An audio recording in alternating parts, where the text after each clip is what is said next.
Welcome to Lifting Leaders. We believe we need every voice, every idea, and every heart in order to seize every opportunity to tackle today's complex and challenging problems. Leaders hold the key to unleashing this power in every individual. We believe everyone's a leader. If you have an opportunity to influence others, then you're a leader. This podcast is for you. We want to lift you up and elevate your leadership capabilities to positively leverage the impact you have on the world's most critical challenges through energizing and unleashing the power of every voice. Today's leaders are facing the challenges of change in ways that have not been done before. Businesses realize that to remain competitive, they must innovate and reinvest themselves in ways that benefit our world. This presents challenges for every leader, whether new or seasoned, to re-examine their skills and experience and adjust where necessary. We will examine what it means to be a leader today and how to show up and have the highest positive impact. We will talk with leaders who are figuring it out every day, just like you. And we will also talk to experts who can share from their knowledge and challenge you to grow and try something new. And Trisha and I will be on the journey with you, sharing our more than 60 years of combined experience coaching and teaching leaders and organizations to be the best they can be. Join us on this adventure to unleash leader possibilities to make a better world. We are really excited to have a special guest on our show today, Dr. Pam McLean. She is here to talk with us about her story about leadership and coaching, the need for coaching and leadership to not be complacent, but to be consciously innovating and constantly improving, and the importance of leaders and coaches in solving the critical issues in the world today. We first met Pam when going through the Hudson Institute of Coaching certification program. It's fair to say that it changed our lives, not only as coaches and leaders, but as people. We changed from the inside out.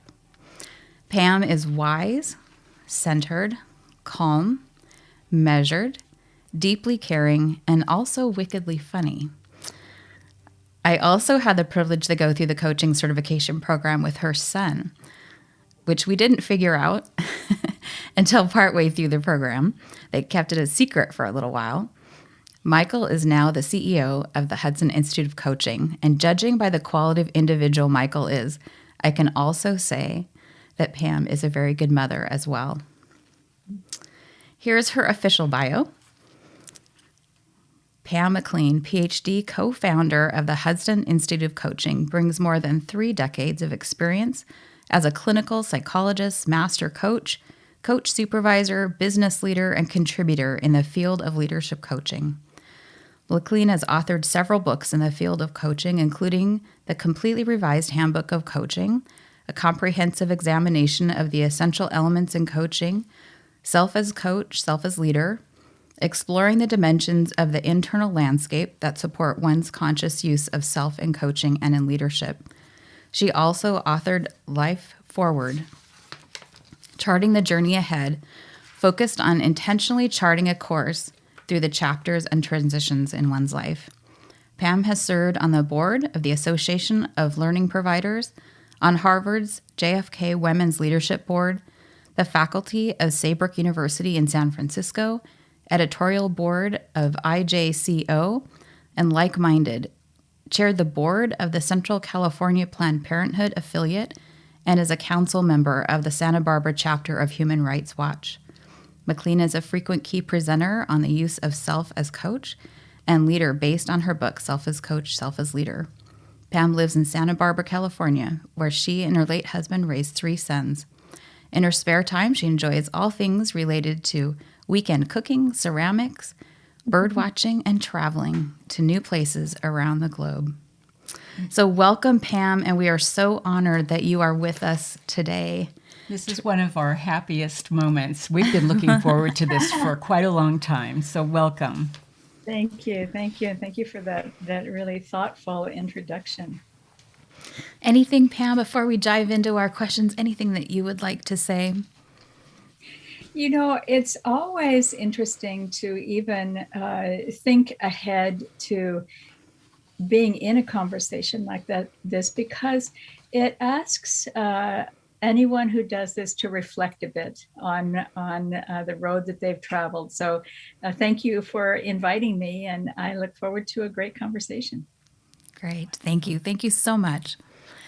So here's my first question. In your book, Self as Coach, Self as Leader, you share a quote from Rebecca Solnit. We think we tell stories, but stories often tell us. Tell us to love or hate, to see or be seen. Often, too often, stories saddle us, ride us, whip us onward, tell us what to do, and we do it without questioning. The task of leadership is to be free. The task of learning to be free requires learning to hear them, to question them, to pause and hear silence, to name them, and then become a storyteller. So Pam, would you tell us your story, starting with little Pam? Yeah, I love that quote, first of all, and that notion that too often stories saddle us, ride us, whip us onward, and tell us what we need to do. And if we cannot see our stories, we do it without questioning ourselves. And that quote for me underlines what is so important for, of course, us as human beings, but us as coaches, us as leaders. So in my life, I grew up in a very rural part of the US, right up in the corner of Manitoba, North Dakota, Minnesota. And it was a cattle ranch and a grain farm. And my father had 3 daughters. And I'm sure at some point along the way, he said, why couldn't I have had a son? But he never said it. He never said it. And he really sent a message throughout my growing up that we can do the same things that all of the guys do, running farms and ranches and all of that. And we did. And so one of the things that was unique about that experience is that when you're growing up in a rural area, there is no place to call to get a tow, no place to call to get added help on something, no shop to just stop in and see. It's very remote, very rural.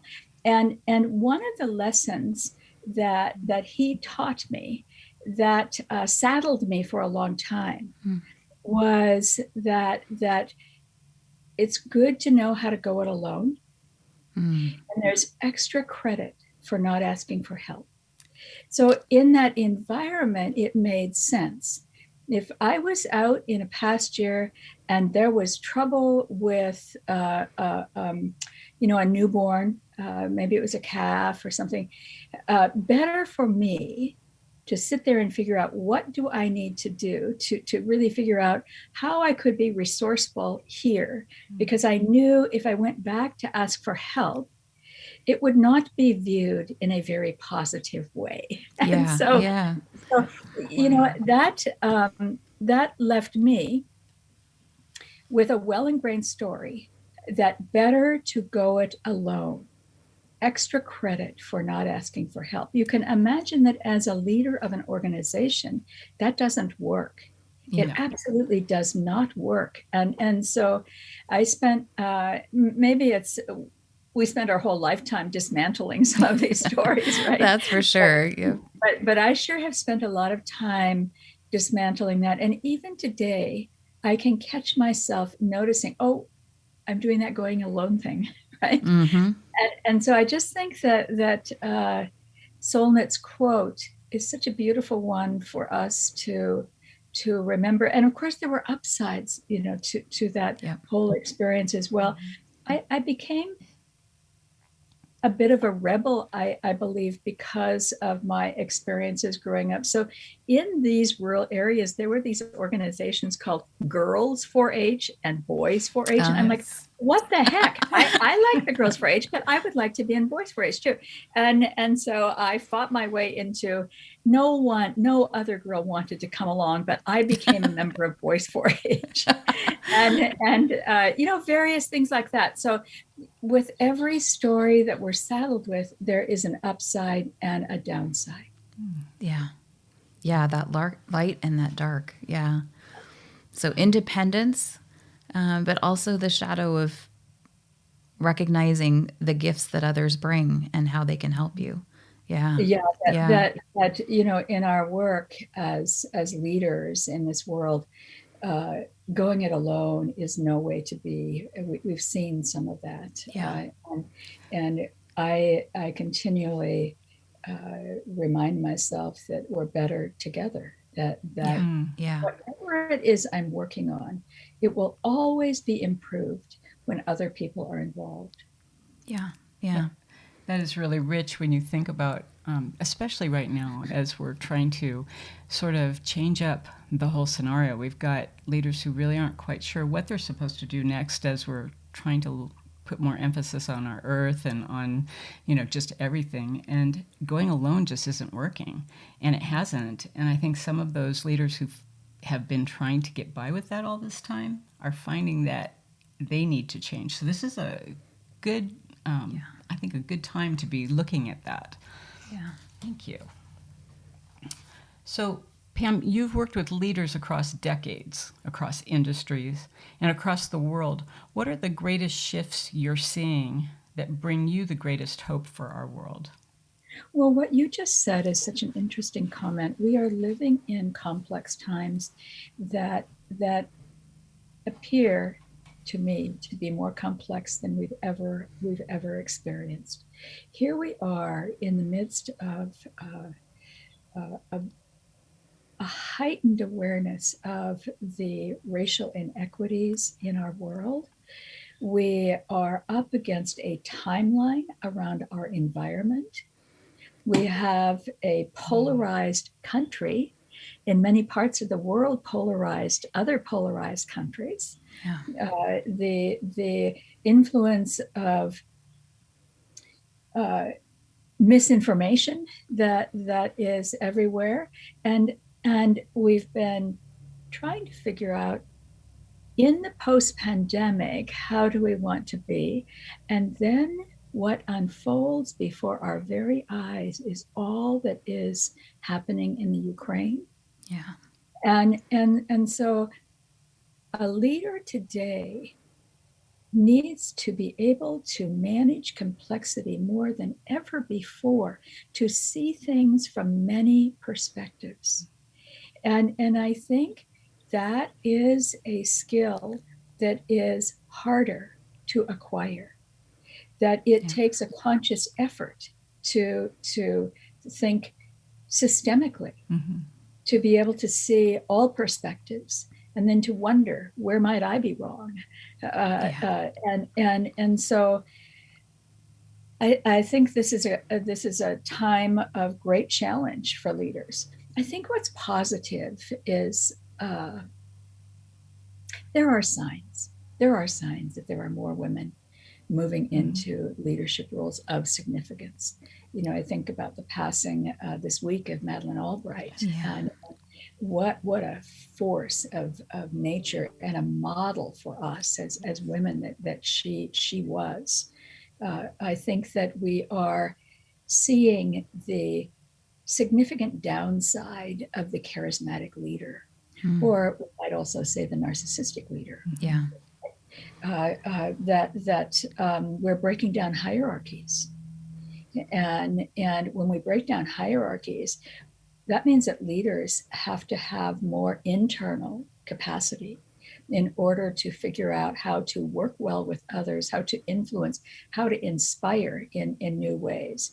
And one of the things that we see, particularly in our work at Hudson, where we spend time inside all kinds of organizations, many of them working across the globe, is that there is a greater thirst than I have ever seen in committing to creating cultures of development. Yeah.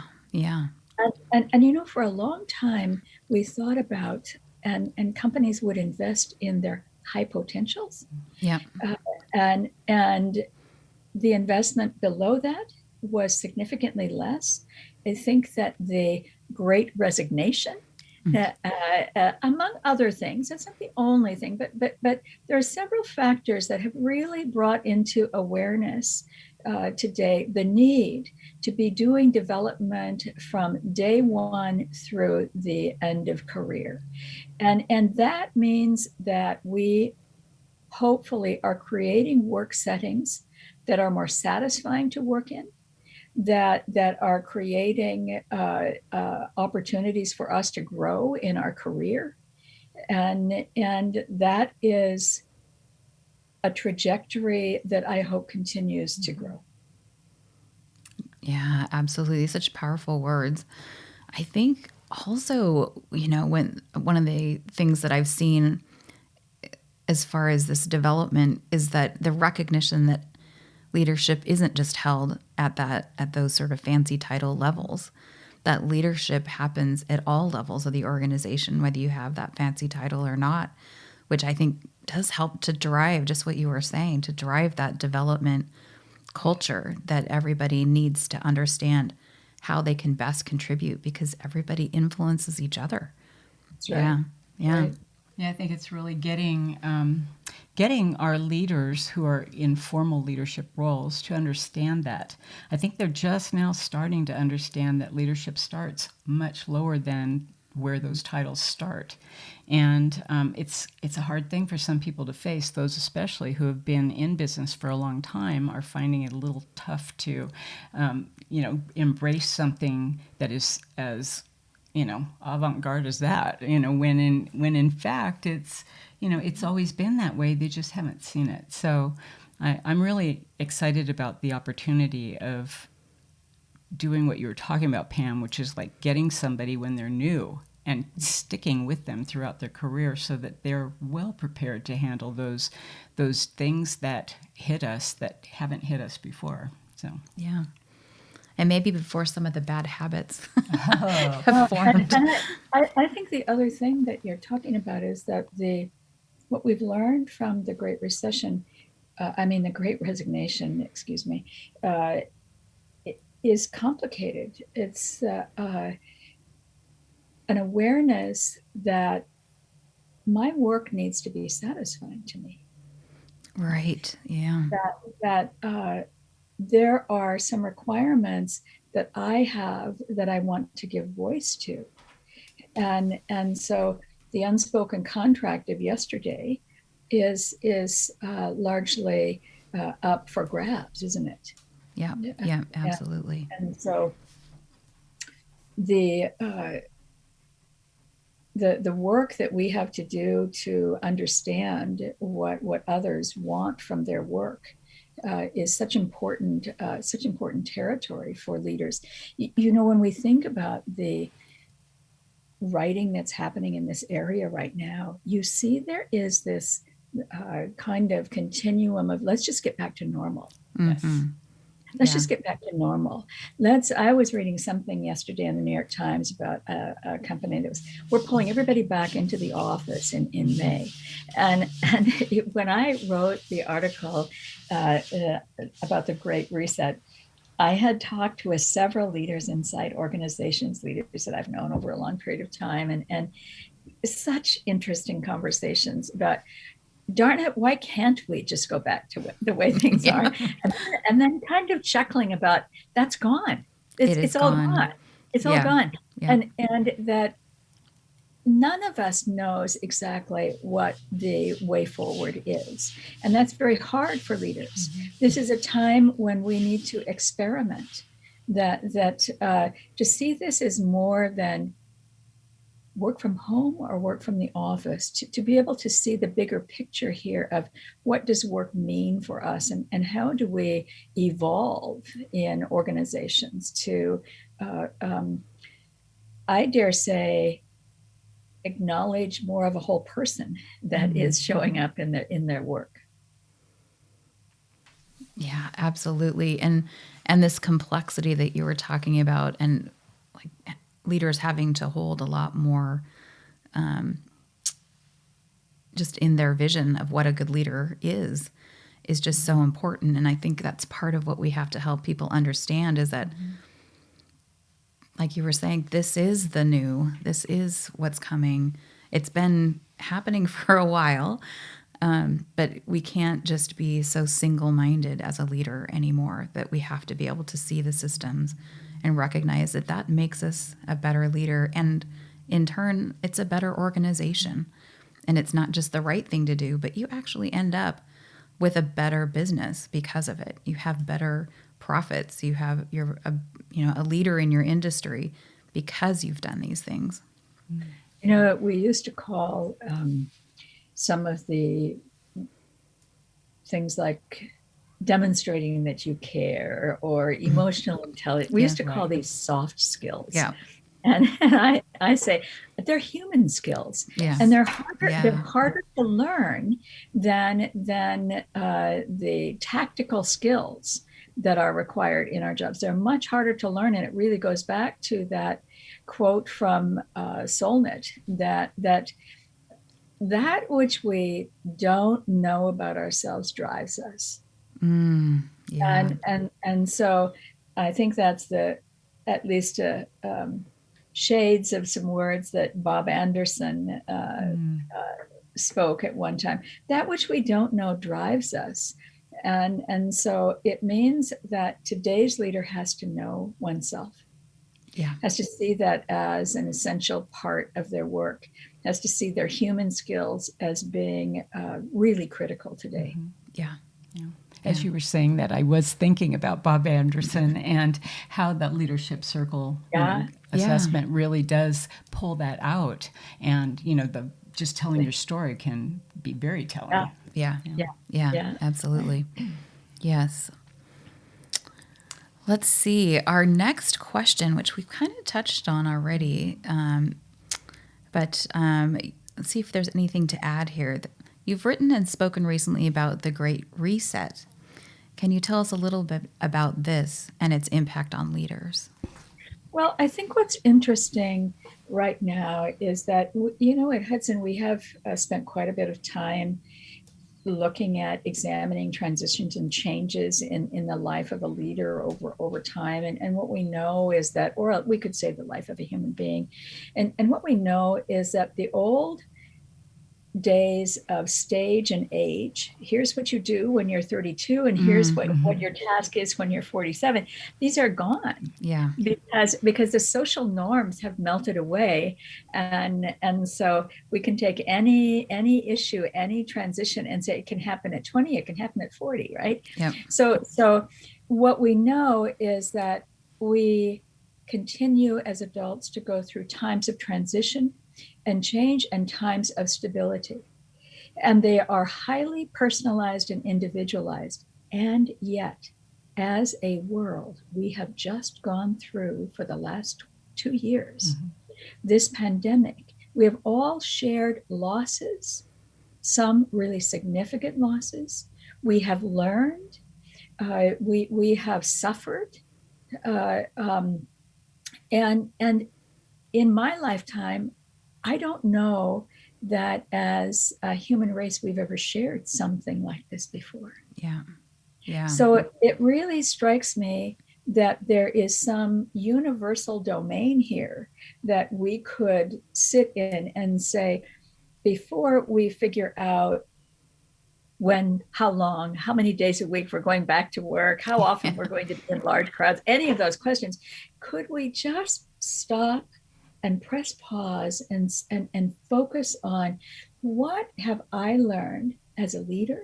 What have we learned as a team? Maybe what have I learned as a parent, or whatever these roles are that are most important, that I want to retain? And what have I learned that I want to let go of, or what have I let go of that I don't want to return to? I think it's a golden moment for us as human beings. And one of the things that I have thought about so often is the stories leaders have shared about how this has changed them. And one of the early stories that I heard was a leader was saying, here's the deal, Pam. I commute for maybe an hour and 20 minutes twice a day. And I see my kids, if I'm lucky, before I leave. Sometimes they're not even up. And I get home at night in time to read them a bedtime story. And since this pandemic happened, what I realized is I had no idea how much I have missed in my children's lives. And I will never go back to that again. So that's a kind of a realignment of values, isn't it? Yep. Yeah. So I think that that's just one of so many stories. And to be able to press reset is to use this pandemic, this extraordinary moment in our history, in a way that allows us to learn from it and to relinquish some old ways that have not served us very well. But we've been on autopilot. We just don't even notice, So he was doing that commute for years, and it's just part of life. Yep. Right. Didn't even know what you were missing because you weren't there. Right. Yeah. That's right. Yeah. So I love that idea of the pause. And I think that is so important. And I hope our listeners really take that to heart. Pause. Don't just jump back into the way things were. And it also brings to mind, and I wish I knew, and I'm sure you know, Pam, who said this, because it was at the very end of Life Forward, where they said, it was a quote about not going back to sleep. Like, you're awake, don't go back to sleep. And I think that is so critical for us. Let's pause and ask those really great questions that you just offered, and make a choice about what our lives look like moving forward. Yeah. And so the don't go back to sleep is don't fall back to the easy habits, right? Yes. Because it takes, if there's one thing that we've learned and benefited from the neuroscience arena, it is that it's very easy on the brain to be in habit. Yeah. Very easy on the brain to go back to old ways. I don't even have to think about it, right? Yeah. It takes a lot of intentional attention to create a new path, or as they say in neuroscience, rewire the brain. Right? It takes a lot of time for us to do that. Yeah. I think it's such a great opportunity for people to experience something that they can be grateful for. When I think about the pandemic and everything we've been going through in the last 2 years, I think there are people who are still feeling very traumatized by it. And if I were to talk to them about their experience, I could probably pull out 4 or 5 nuggets that were really things they could be grateful for, because there are some hidden gifts that came from that. And to your point, Pam, somebody got their life back a little bit, and resetting values is a huge thing to be grateful for, especially if it makes your life better, right? Yeah. Yeah. And the lives of the children. Yes. Right? Those are the sort of things that impact generations. Mm-hmm. Yeah. It's our future. Yeah. So with that in mind, from your perspective, what unique role do leaders play in solving the most critical issues in our world today? Well, we just saw a bit of this in the Ukraine tragedy that's unfolding, that leaders of large organizations that have had a presence in a country that is doing such devastation to Ukraine, that these leaders made a decision. Some of it was forced a bit by the professor at Yale who kept track of every company that left. That's leadership. I think that what we see today is that we are living in a world where leaders need to be willing to take value-based stands, not on everything, but on things that are important to their workforce, to their customers, to our world. I think that is something that we have to think about very carefully. Let's just think about our environment, and every company, large and small, has a role to play in helping us to save our environment, and that is such an enormous task. We have to all be on board to do this. So you see a variety of ways that companies are really stepping up to this, modeling the way, and I find that hopeful. Uh, uh, these are not easy. When we started this conversation, we were talking about complexities. These are not easy situations. No. There are no easy answers. And when we take a stand on one issue, it may impact negatively another dimension. So I think we have to be willing to think very systemically. It's very interesting. I got an email just a couple of days ago from an author in the UK who is writing a book. It's actually just about ready to be go to print, on how coaches can take on and integrate climate change into our perspective in our work. And I had promised them that I would do an endorsement, and because I know them and I know whatever they're writing is going to be high quality. I haven't read it yet, so I'm really looking forward this weekend to taking a close look at that, because how do we integrate the issues of climate change into our everyday life as leaders and as organizations? This is such an important one. Yeah, absolutely. It's an essential one, isn't it? Yeah. It absolutely is. Yeah. Great. We are definitely on a time crunch with that. And I think that's a wonderful idea of, having coaches incorporate that into what we do. It's probably pretty easily done if we keep keep it on the front burner, if you will. So that's right. Mm-hmm. Yeah. Yeah. And any other role that coaches play, do you think, as we look at solving these issues, these critical issues, or at least contributing towards solving them? What role do you see coaches? I think one thing that we have to get better at as coaches is being able to think more systemically about everything. Yeah. So that, what do I mean by that? Well, in the past, in the early days of coaching, it was kind of coaching in a vacuum, one-on-one. You could often be coaching a leader inside an organization. Nobody knew that was happening. Yeah. And so the perspective that the leader brought was the only perspective you knew. And we now see there's, that's why I like to call it coaching in a vacuum. It's simply not the approach that will give us the full view of the person we're coaching, that will get us the support of the whole system, and that will allow us, along with that leader, to understand how they're seen by others, what relationships are at play that are important to understand in new ways.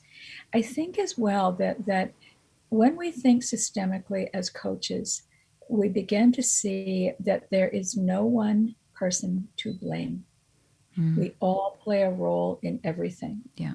We all play a role in everything. We love to find the one person, the one organization, right, that we can point a finger at. But when we step back and think systemically, we all play a role in what's unfolding right now in the Ukraine. If we step back and spend a bit of time on that, we would see that many countries play a role in this coming to pass. I think that is an advancement in the field of coaching that really is making a difference. So we see team coaching being used much more often. Yeah. And when you think about the days of team coaching, or maybe we didn't quite call it team coaching, but it was, let's get together, let's get the whole team together and let's do some kind of an event so that we get to know each other more. Yeah. And what we know now, thanks to the work of many, and Peter Hawkins is certainly at the top of that list, we know that liking each other is not the most important thing for a team.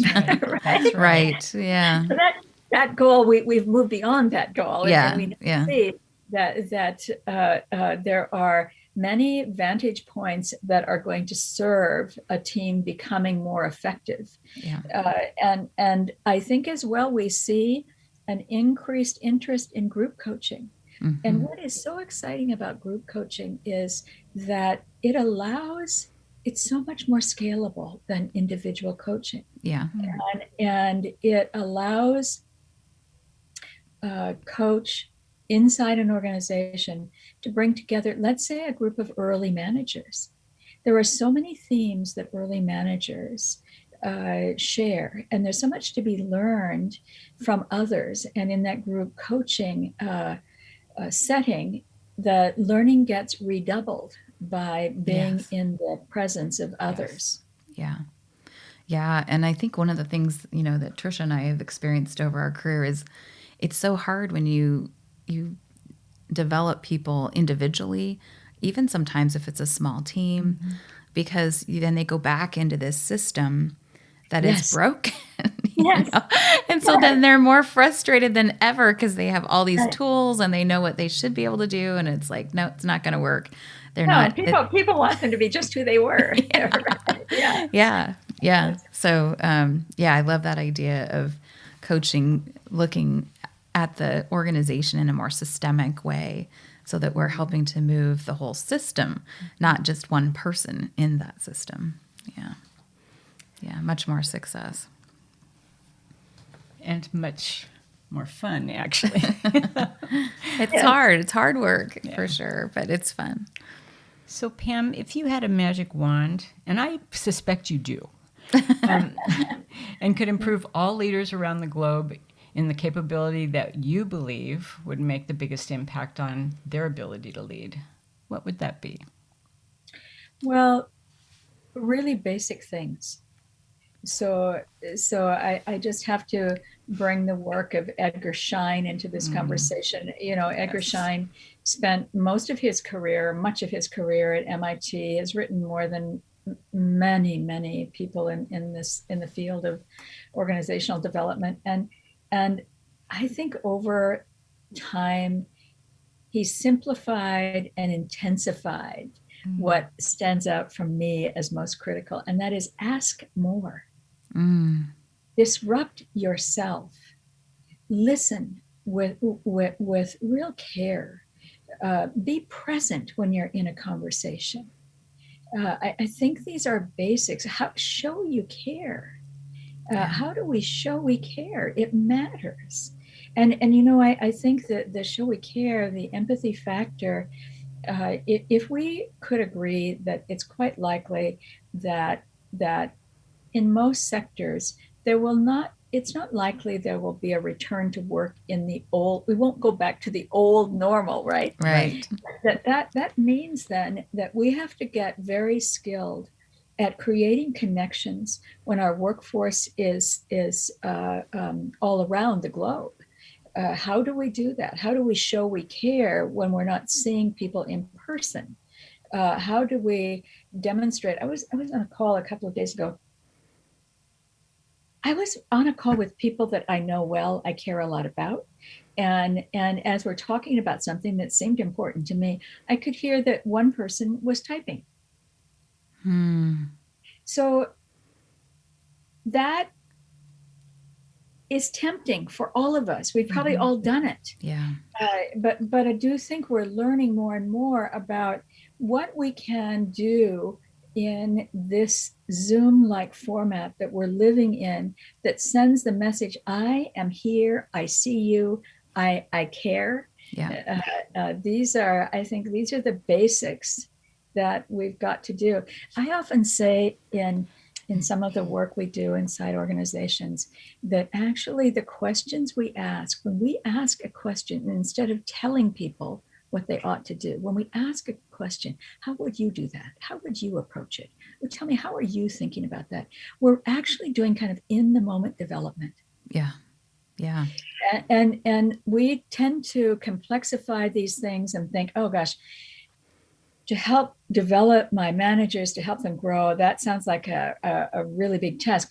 If we could just change the way we talk in conversation and ask more questions, it hits the spot. Yeah. What is hardest for you about this project? Yeah. That kind of these are the kinds of questions that help people reflect and help people grow. Yeah. Yeah, I think it really also sparks that critical thinking that people don't often get a chance to exercise, or they don't exercise because it isn't something that is set before them. It's easier to just say, okay, what do you want now? Yeah. And you know what we're learning in this time in history is that it's not very satisfying as a manager to simply do what someone else tells me to do. Yeah, right. I want to have learn how to have the capacity to think critically and to play a role in the work that I'm doing. Yeah. That they add value, that they have something to add value. Yeah, I totally agree. It's a huge engagement lever for leaders. So it's a plus, right? Because it's not only that the engagement level goes up, you get better answers. Yes. So, yeah, better all around. It's that discretionary effort, if you will. Huh? Yeah. Oh, I took your question. You did. I'm like, wait. Oops. No, we're actually down to the last couple questions. So, this is so I'm just thinking this is the opposite of what we were saying as far as questions, as far as asking questions. We're going to ask you to tell a little bit here. What are 3 practical things leaders can do to develop or increase their capability? Given the conversation that we've just had. Yeah. I think, 3, that's a big ask. What are 3? Or 1. What's 1? Hey, we've got the best here. I think that we've talked about some of these, that it is learning to listen to what matters to another. Yeah. Learning to listen, not to, in order for me to tell you what I would do, but learning to listen to what matters to another. It sounds easier than it is to do that. Yeah. Learning that your problem solving, your answers are not going to help me grow in most situations. Yeah. So the way I ask really matters. Learning, building the skill to think systemically, very helpful. Yeah. Having a growth mindset. Yeah. A willingness to send a message throughout my team. We learn from our failures. We learn together. It's okay, right? Yeah. Yes. That's how we grow. That's how we learn. Exercising our capacity to care. Being able to connect well. It doesn't, you know what? One of the things that I hear people often say, I just don't have any time. Yeah, that's huge. My day is so, I have no time. And I often say, we have 5 seconds, or we have 5 seconds.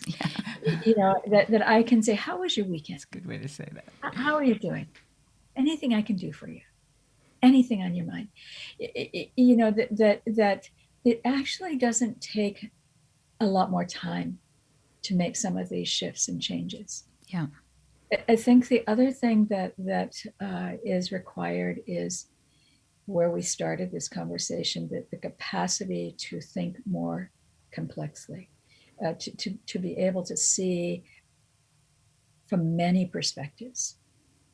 I think this is you brought up Bob Anderson, so his work, which is attached to Robert Keegan's work in many ways.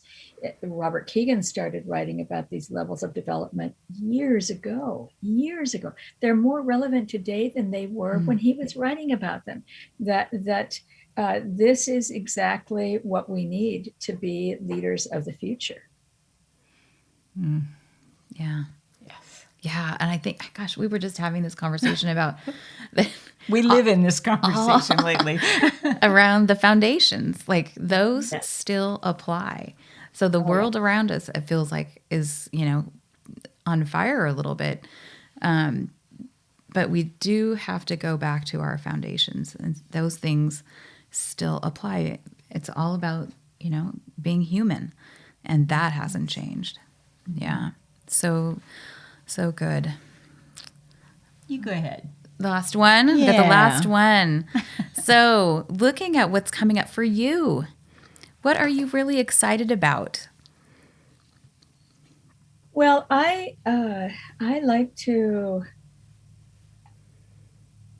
look at what's on the edge for us in the field and play in that space. I have a long time commitment to fostering supervision in the field of coaching, because I know that in order to be at our best, that's really essential. Yeah. So I continue to do work in that area. I am a part of a new book that's coming out looking at the the developmental journey of the coach over time, and what is called for, what is needed for us. And I continue to play with that. And right now, I'm working on a chapter in a book on the psychological or the unspoken contract in coaching. What the organization for the internal coach, what the organization expects of that internal coach that's not really spoken, and how that impacts the entire process for those not inside an organization. When you sit down in a coaching engagement, what are the unspokens? Yeah. Because there are so many. Yeah. Yes. And how do we start to surface them so that we can do the work that is most important for that person or that team? So those are some of the things I that are on my mind. I think that the work in the field of coaching has come such a distance. When we started in this field, there were no books. There were certainly no juried journals. There were no degrees. Nothing like this existed. And today, all of that exists. There's so much material being generated that is high quality material, and it's so important. So one of the things that I have always railed against is the notion that coaching is an industry. And I go, I'm not interested in being a part of an industry. I'm interested in being a part of a field of study. Yes. And so what can we do to foster a field of study? And so I continue to be on that bandwagon. I think that we also see that there is that technology is playing a bigger and bigger role in coaching. Yeah. And there are those who can't imagine that could be a good thing. I think we need to see all aspects of that and figure out what about that could be, what can we harness from that really serves the work that we do, and how do we be thoughtful about that? So those are a few things. What a gift. Thank you. Oh, my. I'm looking forward to the book. Yeah. So do we have any idea when that's one. coming out? The one on supervision is coming out, I think, this summer.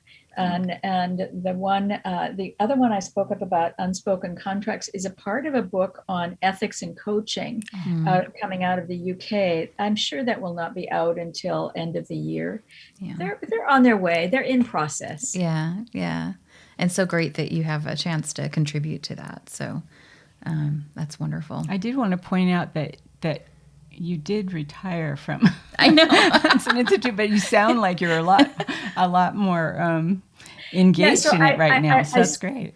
I really, more than anything, I stepped out of my role as CEO, and it has And I have, partly because it's a family business, I have a chance to step slowly away from the business and make a difference in those areas that are meaningful to me and meaningful to the field. So, Yes.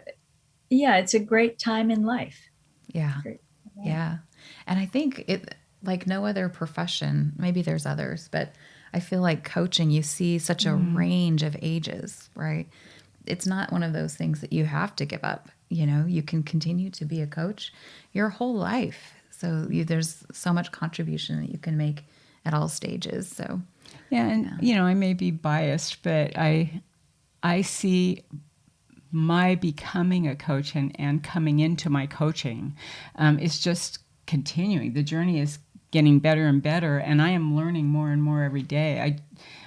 I couldn't have gotten a better gift than to do that. I think, I probably waited 20 years and wanted to be a Hudson coach for 20 years. And finally, when I got the opportunity, I snatched it. I didn't realize, and I think now I'm realizing that once you leave that nest and you start learning to fly, it never ends. You are on a journey to learn for the rest of your life. And I've always thought lifelong learning was important, but I don't think I quite knew just how much I was going to be on that new journey, and that the pace was a little faster. And I love that. I love it because I can't drink enough. I just want more and more. That's so great.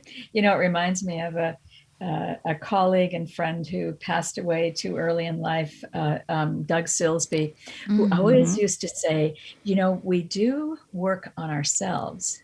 We cultivate our own capacities so that we have the privilege of working with others. And I just love that way of thinking about it. Yeah, absolutely. Oh, with that, I think that's a perfect way to close. So thank you so much, Pam, for being with us on this journey. And also thanks for having trust in us, since we haven't even actually launched yet. We're recording this before we launch, which will be next week. And so thanks for joining in before we're even beginning. So honored. So happy to. So happy to go. And here's to a great launch and a great experience for both of you. And what a gift to those who learn about what you're doing here. So thank you. Thank you. Thank you. Wonderful. We are so grateful to have had Pam McLean on our podcast today. She shared so many gifts that are not only informational, but transformational for leaders. We look forward to following Pam as she continues to advance the field of coaching and leadership. So let's continue the conversation. If you have questions or comments about the show, you can find us on all our social media channels. There are so many exceptional podcasts coming up, so be sure to subscribe to our podcast on Apple Podcasts, Spotify, or wherever you listen. I'm curious if you know someone who would find this episode inspiring, and if you do, share it with them. Text them, email them, or take a screenshot and share it on your Instagram and tag us at lifting_leaders. If you would like to know more about us, our guests, or the show, please go to our website at liftingleaderspodcast.com. You'll find show notes there as well. Thank you to Ari Chance Roberts for his technical support of our show. Lastly, please subscribe to our podcast. It's free. Thank you, Crystal, for co-hosting with me. Thank you to our audience for listening. Find ways every day to lift each other up. Have a fantastic week.